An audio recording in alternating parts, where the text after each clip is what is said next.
हमर दिया कोन antonyms form with prefixes बुझेला तो हमर प्रीफिक्स यूज करके हम एंटोनिम गुडा को ई वर्ड रो लिखिबा बुझेला फर्स्ट वर्ड ता हला हमर कोन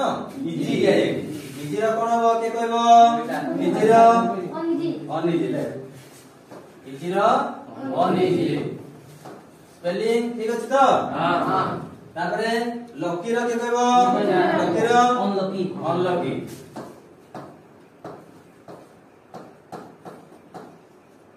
मोटार मोटार कोन हो इमोटार इमोटार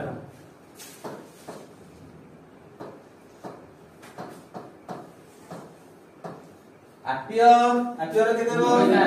तो आपियर रो भूल गेला डिसअपियर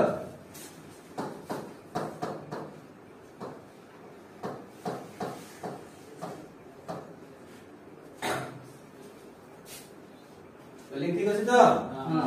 एक्टिव एक्टिव रो के कहबो इनएक्टिव इनएक्टिव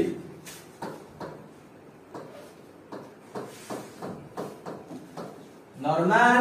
नॉर्मल रो एब्नॉर्मल एब्नॉर्मल